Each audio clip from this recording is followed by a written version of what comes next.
नमस्कार साथियों, मैं आपको भ्रष्टाचार निवारण अधिनियम 1988 के बारे में समझाऊंगा कि ये क्यों लाया गया है, इसकी वजह क्या थी लाने की। तो साथियों, ये भ्रष्टाचार निवारण अधिनियम एक ऐसा है कि पहले से बहुत सारे व्यक्तियों के साथ में भ्रष्टाचार होता था, यानी कि उनकी आज़ादी के साथ खिलवाड़, उनसे मनमाना पैसा वसूला वगैरह बहुत सारा जाता था 2 नंबरी तरीके से। तो इस वजह से इनको केंद्र सरकार अपने 49वें संस्करण संख्या द्वारा लेकर आई सत्र में। देखते हैं इसका क्या है क्या ना है। तो साथियों, ये लिखा रहा भ्रष्टाचार निवारण अधिनियम 1988। अब साथियों, 1988 लेकर आया भ्रष्टाचार निवारण से संबंधित विधि का संशोधन करने तथा उससे संबंधित विषयों के लिए अधिनियम। देखते हैं अभी ये क्या बोल रहा है।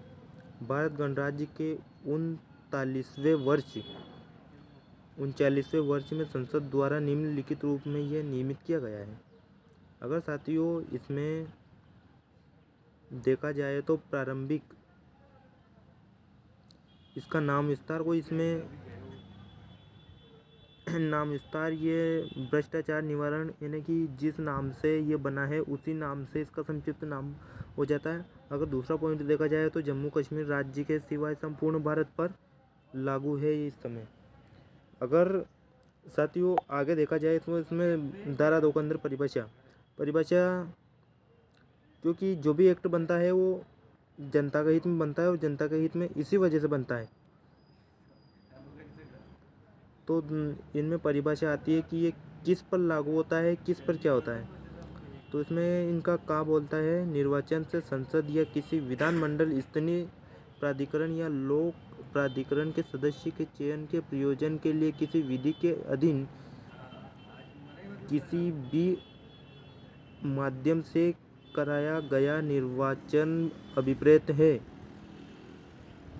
इनमें साथियों पहला पॉइंट आ जाता है निर्वाचन के संबंध में। निर्वाचन में संसद किसी विधानमंडल यानी कि विधानमंडल स्तरीय प्राधिकरण, इनमें कोई भी तरीके का विधि के विरुद्ध भ्रष्टाचार नहीं किया जाएगा।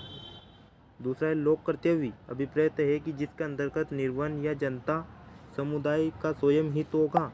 का नंबर धारा 2 का स्पष्टीकरण, इसमें कुछ संशोधन किया गया था। चलते साथियों उसके गा की तरफ लोक सेवक, यानी साथियों IAS रैंक अधिकारी, कोई भी उनके बारे में कहा गया कोई व्यक्ति अभिप्रेत जो सरकार की सेवा वेतन या उन पर कर्तव्य पालन के लिए सरकार फीस या कमीशन के रूप में नहीं मांगेगा। अगर साथियों किसी से भी मांगता है तो उसके लिए आप पिटीशन दाखिल कर सकते हो, यानी कि प्रथम न्यायिक मजिस्ट्रेट, उसके बाद से फिर सेकंड अपीली प्राधिकरण में जा सकते हो। अंडर क्लॉज 2, कोई व्यक्ति किसी को लोक प्राधिकरण की सेवा या उसके वेतन पर, कोई व्यक्ति किसी केंद्र वित्तीय प्रांतीय अधिनियम द्वारा या अधीन स्थापित या सरकार के स्वामित्व नियंत्रण के अधीन सरकार की सहायता प्राप्त कर प्राधिकरण में निकाय या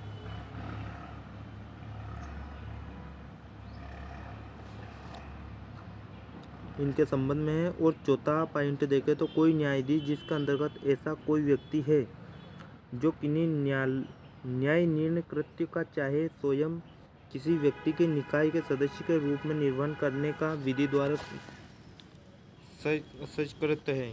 अगर पांचवा पॉइंट देखा जाए साथियों तो पांचवा पॉइंट में देखते हैं इसमें क्या है, कोई व्यक्ति जो न्याय प्रशासन के संबंध में कर्तव्य का पालन करना, यानी उनको वो व्यक्ति अपना कर्तव्य का पालन सही रूप से कर रहा है, जिसके अंतर्गत न्यायालय ऐसे नियुक्त किया परिमाप या रिकवरी अभियुक्त है, यानी कि वो न्यायालय जांच भी करवा सकती है अगर उनको लगता है कि ये आदमी गलत कर रहा।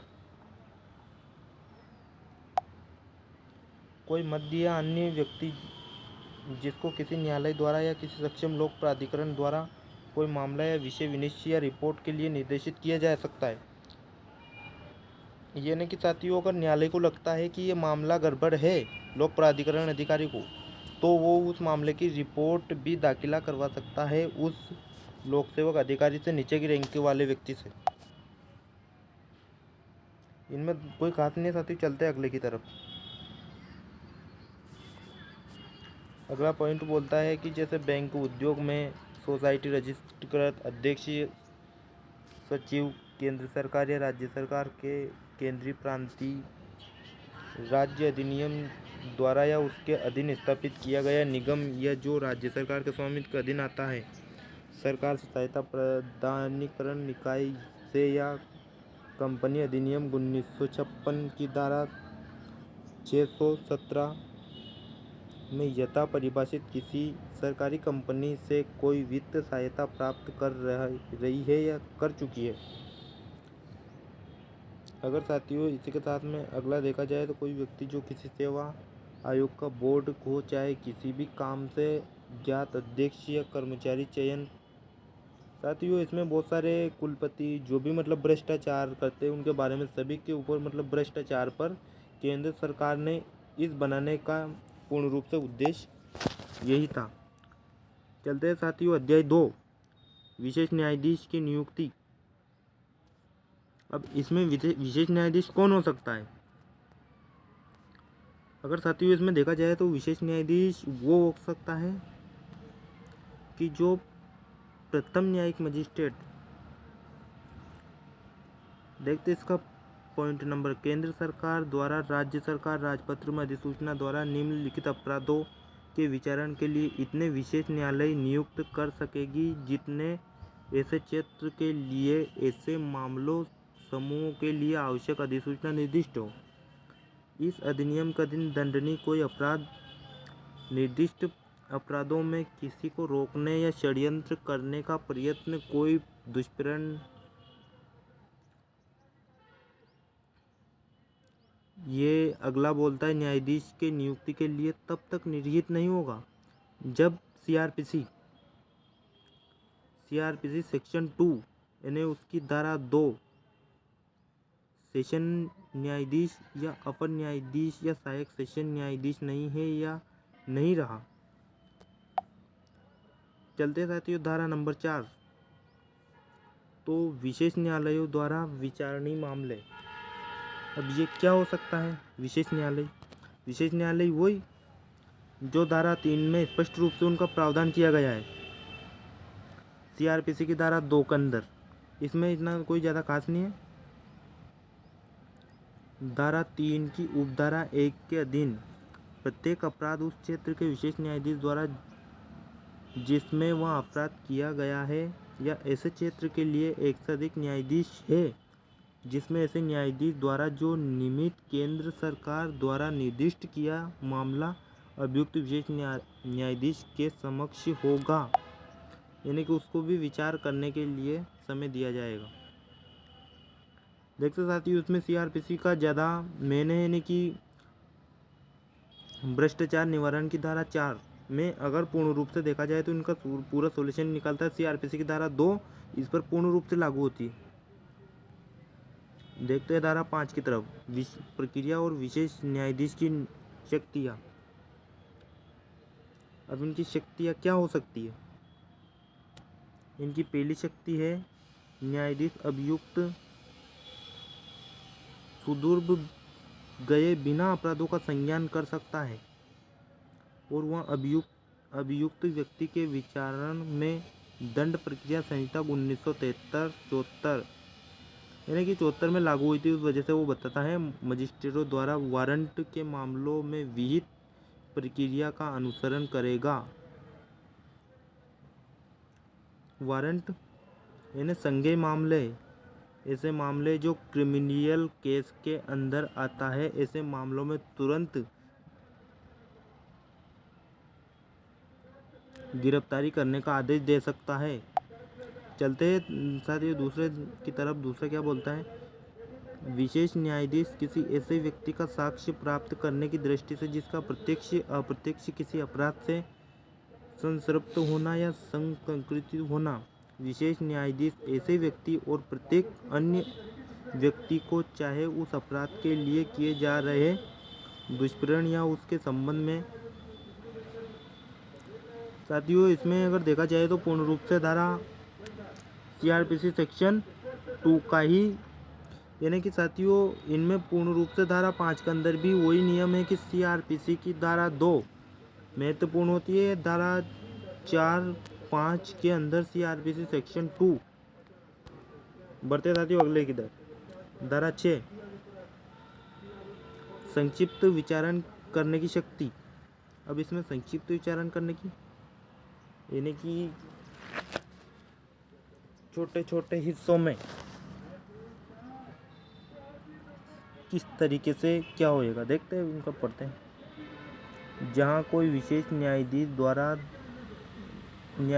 धारा 3 की उपधारा 1 में निर्दिष्ट ऐसे अपराध की विचारणा करता है जो आवश्यक वस्तु अधिनियम 1955 की धारा 10 की धारा 2 का की उपधारा में निर्दिष्ट किसी विशेषादेश या धारा की उपधारा 2 के खंड का में निर्दिष्ट आदेश के उल्लंघन की बाबत करने किसी लोक सेवक द्वारा किया जाना अभिकथित है।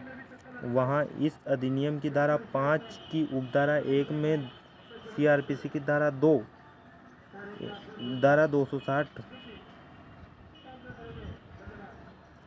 सीआरपीसी सेक्शन धारा 260 बात करते हुए किसी विशेष न्यायाधीश अपराध संक्षिप्त रूप से विचारणीय होगा। इसमें उक्त धारा 265 सीआरपीसी दोनों सम्मिलित हो जाएगी।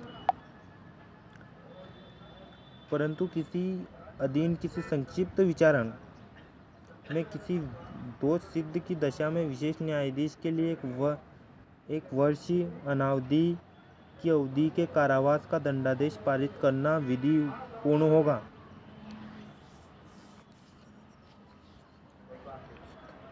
अगर वो व्यक्ति दोष सिद्ध पाया गया है,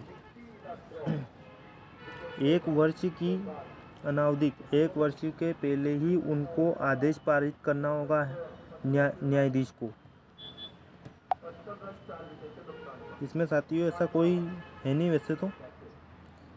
नंबर 2, अगर नंबर 2 देखा जाए तो इस अधिनियम सीआरपीसी की धारा 2 और उक्त धारा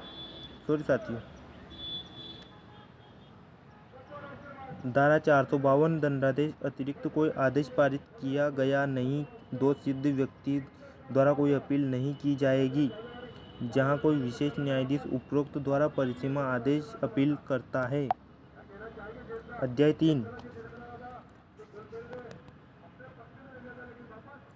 3 में आता है साथ ही लोक सेवक द्वारा पदी कार्य के लिए वैध पारिश्रमिक से भिन्न परितोषण किया जाना है। यानी कि साथियों जो कोई लोक सेवक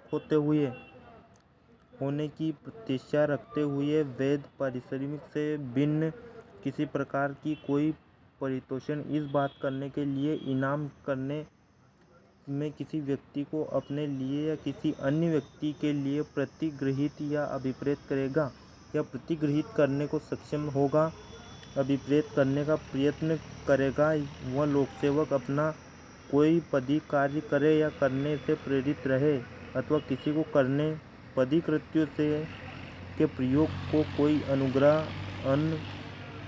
अनुग्रह दिखाने से प्रवृत्त रहे, केंद्र सरकार या किसी राज्य की सरकार, संसद, विधानमंडल में धारा 2 के खंड ग में निर्दिष्ट किसी स्थानीय प्राधिकरण, निगम, सरकारी कंपनी में किसी लोकसेवक के चाहे वह नामित हो या नहीं, किसी व्यक्ति का कोई उपकार या अपकार करने का प्रयास करे, वहाँ कारावास हो जिसकी अवधि 3 वर्ष से कम नहीं किंतु 7 वर्ष से कम नहीं, जुर्माने से दंडित। चाहे लोकसेवक हो, अगर लोकसेवक विधि आईएएस रैंक का अधिकारी अगर किसी भी व्यक्ति को भ्रष्टाचार के संबंध में किसी कंपनी अभिगृहित सहमत प्रयत्न करने का काम किया जाएगा तो आईपीसी सेक्शन 7 उसके ऊपर भी पूर्णतः रूप से लागू होएगी और जिसकी अवधि रहेगी 3 वर्ष से कम नहीं होगी और 7 वर्ष से ज़्यादा नहीं होगी और जुर्माने से भी दंडित किया जा सकता है।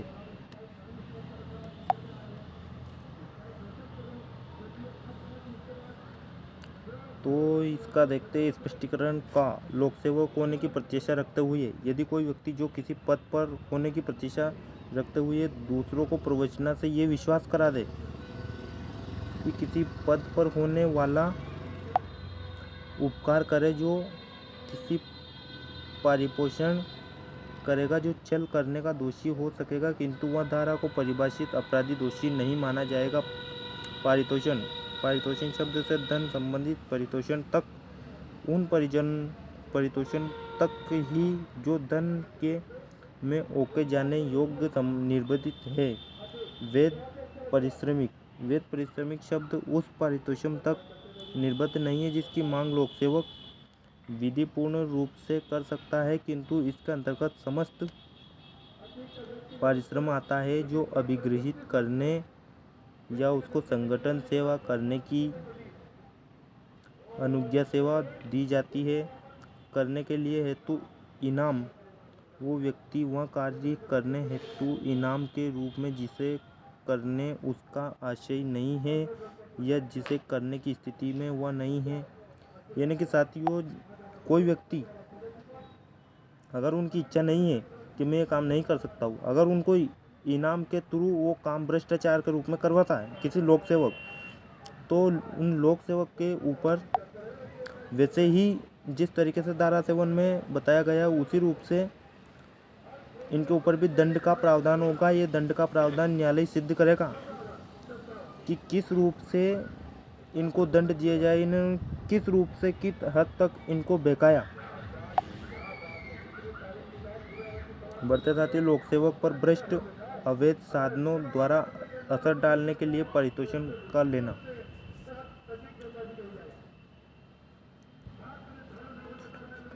अगर कोई व्यक्ति लोक सेवक पर भ्रष्ट साधन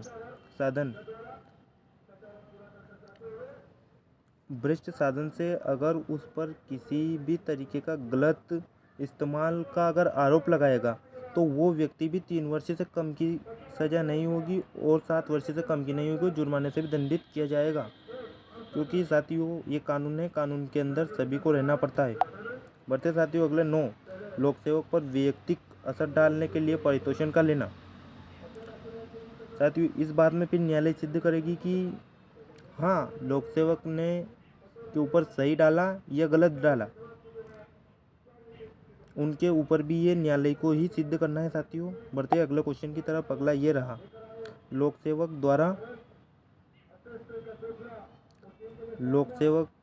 द्वारा धारा 8-9 में परिभाषित अपराधों के दुष्प्रेरण के लिए दंड।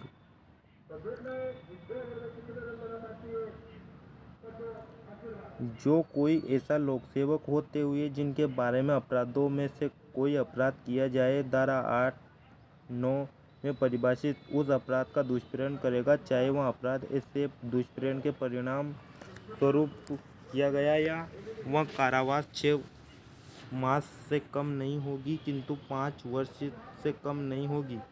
साथियों, अगर कोई IAS रैंक का अधिकारी इन धारा के इस्तेमाल का अगर उल्लंघन करेगा 8-9 का, तो उनको भी न्यायालय 6 मास से कम नहीं किंतु 5 वर्ष से अधिक नहीं, जुर्माने से दंडित किया जाएगा। तो साथियों, इसमें स्पष्ट रूप से दिखता है कि ऐसा नहीं हो सकता है कि IAS हो सकता है तो वो कानून के ऊपर बैठ सकता है। चलते हैं अगले क्वेश्चन की तरफ। ये रहा आपका अगला क्वेश्चन। लोक सेवक जो ऐसे लोक सेवक द्वारा की गई कार्यवाही या कारोबार के संबंध में व्यक्ति से प्रतिफल के बिना मूल्यवान चीज़ अभिप्रेत करता है। जो कोई लोक सेवक होते हुए अपने लिए किसी अन्य व्यक्ति के लिए किसी व्यक्ति से जानते हुए किसी ऐसे लोक सेवक द्वारा की जाने वाली किसी कार्यवाही या कारोबार में ये व्यक्तित्व संतृप्त कर चुका है या उसका संतृप्त होना संभव ही है, या स्वयं उसके लिए किसी ऐसे लोक सेवक जिसका वह अन्यस्त पदों और नातेदारी रखता है, किसी मूल्यवान चीज़ को किसी प्रतिफल के बिना या ऐसे प्रतिफल के लिए वह जानता है कि अपर्याप्त है, प्रतिगत है, अभिप्राप्त करेगा या प्रतिगृहित करने को सहमत होगा, अभिप्रेत करने का प्रयत्न करेगा, वह कारावास और अवधि 6 मास से कम नहीं होगी किंतु 5 वर्ष से अधिक नहीं होगी।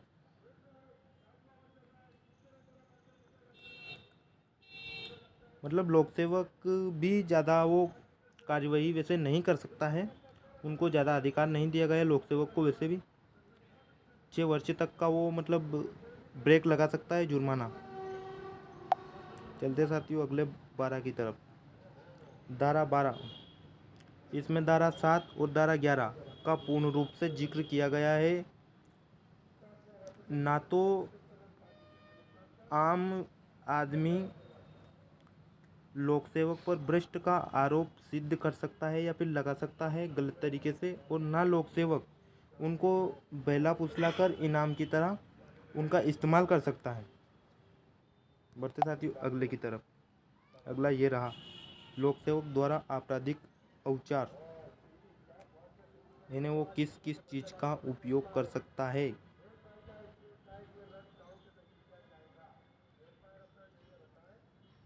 साथियों लोक सेवक कोई आपराधिक औचार का अपराध करने वाला है जाता है यदि वह अपने लिए किसी अन्य व्यक्ति के लिए वैध परिश्रम से भिन्न कोई पारितोषिक ऐसे हेतु इनाम के रूप में, जैसा साथ ही वही धारा 17 में अगर लोक सेवक किसी व्यक्ति को इनाम देकर और फिर उसके ऊपर गलत आरोप सिद्ध करता है, उनके ऊपर धारा 17 का पूर्ण रूप से मौजूद होता है। अगला, यदि वह किसी अन्य के लिए कोई मूल्यवान त्रिपुल बिना प्रतिफल जिसका अपर्याप्त होना वह जानता है, ऐसे व्यक्ति से जिसका कि अपने द्वारा या किसी ऐसे लोक सेवक द्वारा जिसके वह अधीनस्थ की गई या की जाने वाली किसी कार्यवाही या कारोबार से संबंध रहा होना या सकना जानता, किसी ऐसे व्यक्ति से जिस ऐसे संबंध व्यक्ति के हितबद्ध से संबंधित जानता हो या प्रयत्न प्रगृहित अभिप्रेत करता है, प्रतिगृहित करने के लिए सहमत होता है या अभिप्रेत करने का प्रयत्न करता है। बढ़ते साथियों धारा 13 का अंडर क्लोज का उपखंड।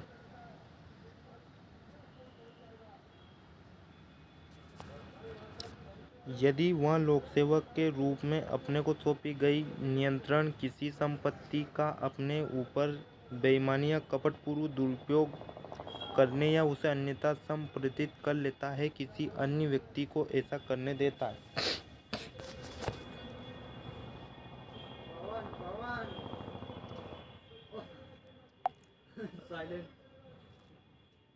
धारा 13 का गा साथियों, भ्रष्ट या अवैध साधनों पर अपने लिए किसी व्यक्ति को मूल्यवान चीज संबंधित फायदा अभी प्राप्त करता है।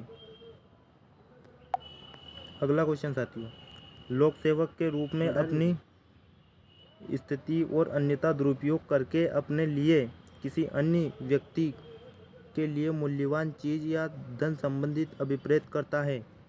साथियों ये अधिकार वैसे देखा जाए तो लोक सेवक के पास में रहता है।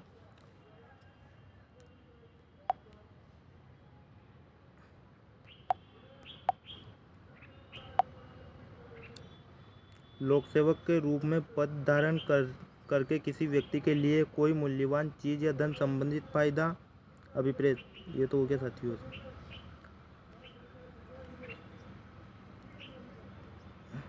इसमें कोई ज़्यादा खास नहीं साथियों, वैसे ही चलते धारा 14। जिस तरीके से धारा 8, 9, 12 इसमें साथियों तीनों का जिक्र है। जैसे अगर लोक सेवक किसी को इनाम या फुसलाकर उससे भ्रष्टाचार करवाता है तो लोक सेवक के ऊपर 6 मास का कारावास लगता है और 5 वर्ष से ज़्यादा का नहीं होता है। अगर इसी के साथ में कोई लोक सेवक के ऊपर भ्रष्टाचार का आरोप लगाता तो उन्हीं के ऊपर, दोनों के ऊपर एक के एक विपरीत सेम लगता है, इन्हें कारावास की सजा इनको समान मिलती है। चलते साथियों अगले की तरफ। अगला ये रहा 15, प्रयत्न के लिए दंड।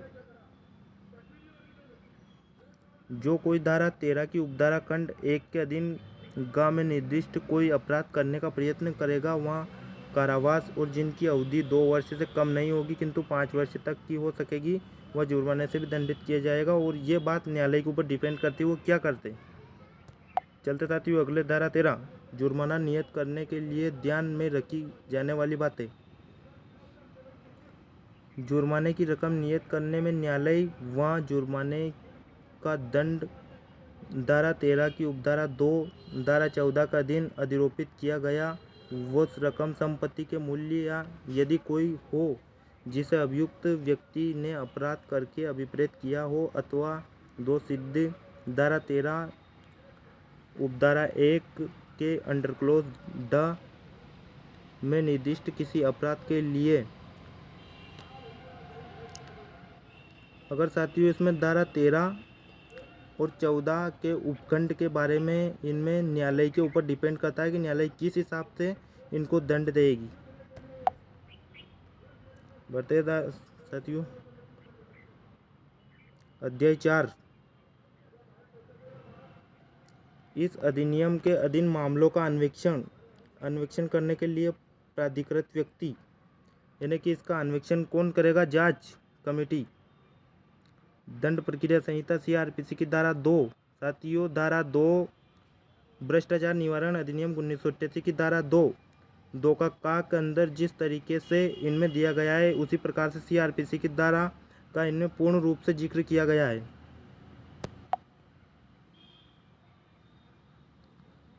बेकाकर बहियों के निरीक्षण की शक्ति।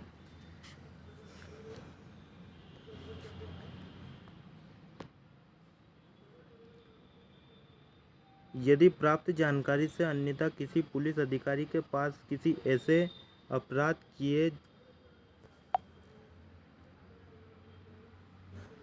जाने के संदेश का कारण है कि वह अन्वेषण करने के लिए वह धारा 17 के अधीन सशक्त है और वह समझता है कि ऐसे अपराध का अन्वेषण या जांच करने के प्रयोजन के लिए किसी बेकाकर बहियों का निरीक्षण करना आवश्यक है तो तत्मय प्रवृत्त किसी विधि में किसी बात के होते हुए वह किन्हीं बेकाकर बहियों का वह निरीक्षण कर सकेगा जहां तक वे उस व्यक्ति जिसके पास अपराध किए जाने का संदेह है या किसी अन्य व्यक्ति है जिसके द्वारा ऐसे नियमित धन अंतरण करने जाने का संदेश है लेखा से संबंधित और उसमें से सुसंगत प्रविष्टियों को प्रमाणित प्रतियां ले सकेगा लिवा सकेगा या संबंधित बैंक उस पुलिस अधिकारी की धारा के अधीन उनकी शक्तियों का प्रयोग में सहायता करने के लिए आबद्ध होगा।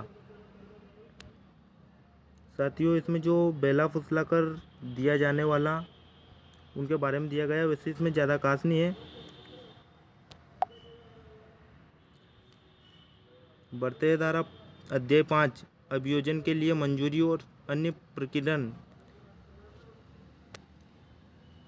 अभियोजन के लिए पूर्व मंजूरी का आवश्यक होना यानी कि बहुत सारे न्यायालय में APO होते हैं और बहुत सारे न्यायालय में ADPO होते हैं वो इनकी जांच करवाने मंजूरी देगा कि किस रूप में किसको क्या करना। तो बढ़ते हैं धारा 19 की तरफ। कोई न्यायालय धारा 7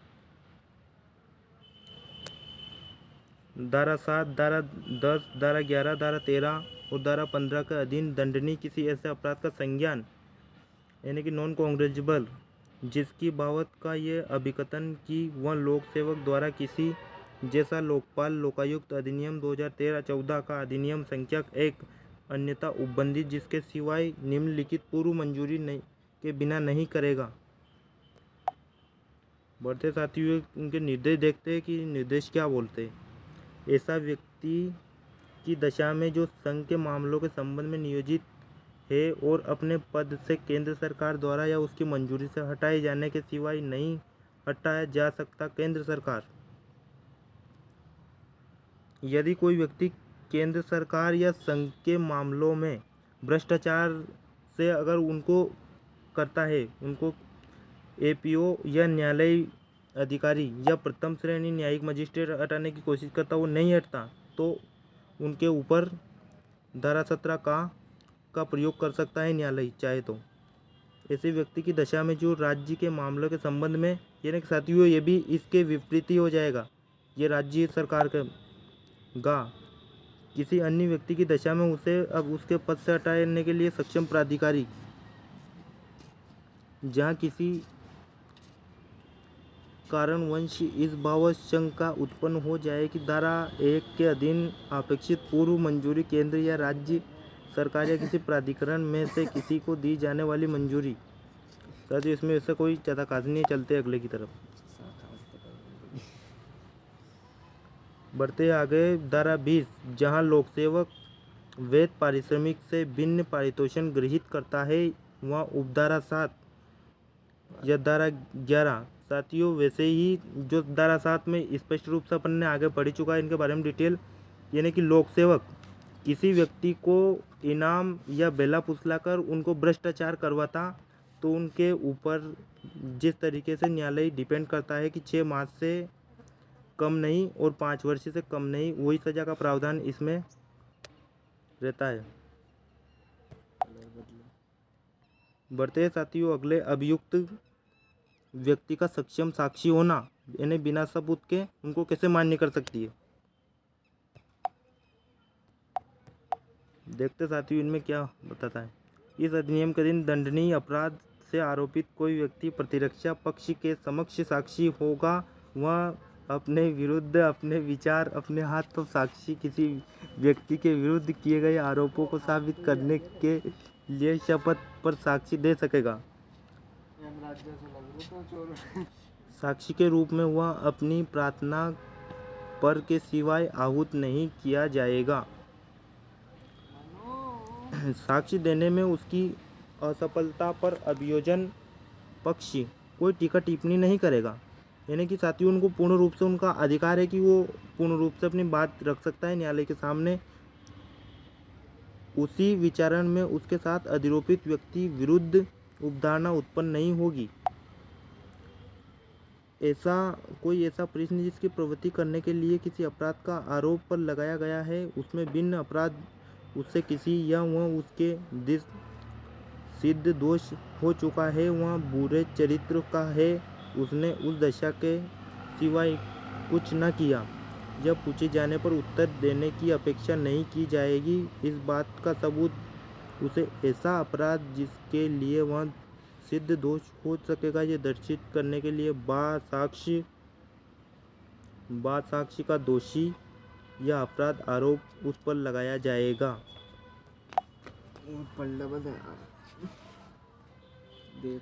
बढ़ते साथी उसमें तो कोई ज़्यादा नहीं है खास वैसे देखा जाए तो। धारा 22 CRPC की धारा 1973 के कुछ उपांतरणों के अध्ययन लागू होना। CRPC सेक्शन 2 साथियों ऐसे ही देखा जाए तो नॉन कॉग्निजेबल अपराध के बारे में इसमें बताया गया है कि CRPC की धारा 2 पूर्ण रूप से इस धारा के ऊपर लागू होती है। देखा जाए साथियों धारा 23 साथियों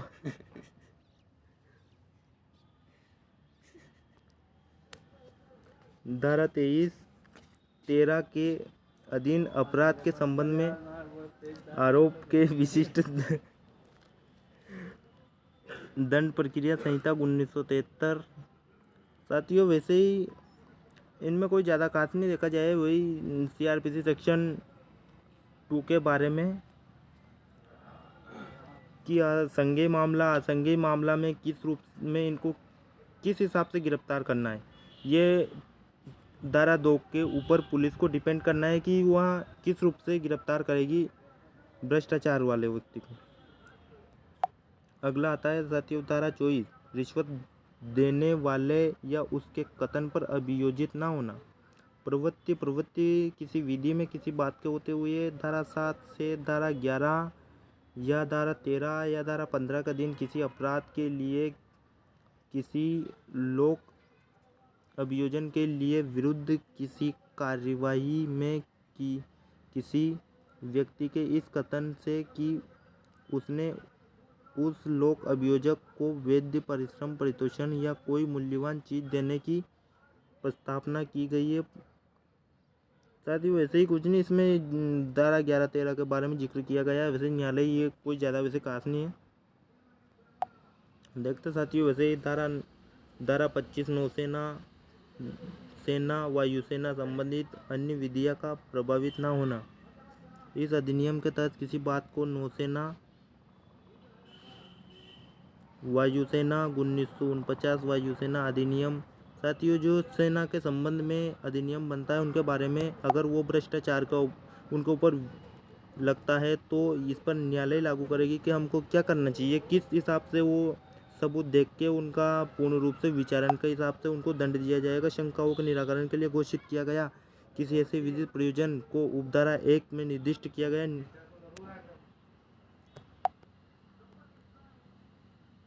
बढ़ते साथियों अगले धारा की तरफ। धारा 21 1952 के अधिनियम 46 के अधीन विशिष्ट विशेष न्यायाधीश। इस अधिनियम के अधीन नियुक्त विशेष न्यायाधीश होना। किसी क्षेत्र या किन्हीं क्षेत्रों के लिए दंड विधि अधिनियम 1952 में नियुक्त। धारा 13 उपधारा रहा प्रत्येक व्यक्ति किसी उन क्षेत्रों के लिए अधिनियम धारा 3 के अधीन अभियुक्त किसी विशेष न्यायालय समझे जाएगा। ऐसा न्यायाधीश तदत ऐसे प्रारंभ पर उसके समक्ष लंबित सब कार्यवाहियों का निपटारा इस अधिनियम के अधीन के अनुसार करता रहेगा। साथियों देखते धारा 27 अपील और पुनरीक्षण। इस अधिनियम के अधीन उपबंधों को रहते हुए उच्च न्यायालय दंड प्रक्रिया CRPC की धारा 2 के अधीन उच्च न्यायालय को प्रदत्त अपील और पुनरीक्षण की सभी शक्तियों का प्रयोग जहां तक वे लागू सकती है कर सकता है। मानव विशेष न्यायाधीश का न्यायालय उच्च न्यायालय की स्थानीय सीमाओं के भीतर मामलों का विचारण करने का सेशन न्यायालय है। अगर साथियों न्यायालय को लगता है एक बार याचिका खारिज होने के बाद में फिर तो साथियों CRPC की धारा 2 का सहारा लेकर वो पूर्ण रूप से उन पर फिर जनहित याचिका की तरह सुनवाई कर सकती है अगर उनको लगता तब अधिनियम किसी अन्य विधि का अतिरिक्त होना। साथियों इसमें ज़्यादा खास नहीं है। वैसे 28 में इसमें संशोधन किया गया धारा 29 में 1944 का अध्यादेश संख्या 38 का संबोधन दंड विधि संशोधन अध्यादेश 1944 की धारा 2 उपधारा 9 धारा 10 के खंड का। साथियों उसमें ऐसा कोई खास नहीं, अगर पूछा जाए तो संशोधन अधिनियम वैसे ही याद रख लेना। धारा 30 निश्चित कर दिया साथियों, इसको कोई पढ़ने का काम नहीं। धारा 31 ये अंत की धारा है साथियों, खत्म होने वाला है अपना वीडियो। 1807 का अधिनियम 45 की कुछ धाराओं का भारतीय दंड संहिता की धारा यानी IPC सेक्शन 45 के बारे में जिक्र करता है और 165 के बारे में। ये दोनों धारा इनमें सम्मिलित होती है 45 प्लस और 165। लोप जहाँ किसी साधारण खंड अधिनियम लोप ऐसे लागू होती दोनों मानो उक्त धाराओं पर किसी केंद्रीय अधिनियम किया गया हो। ठीक है साथियों, अगर वीडियो समझ में आए तो लाइक करना। अगर आपको इसका PDF चाहिए तो इसका PDF साथियों मैं टेलीग्राम चैनल पर उपलब्ध करा दूंगा। ठीक है साथियों, इसी के साथ में करते हैं अपना वीडियो समाप्त। अगर वीडियो समझ में आए तो लाइक और सेशन करना।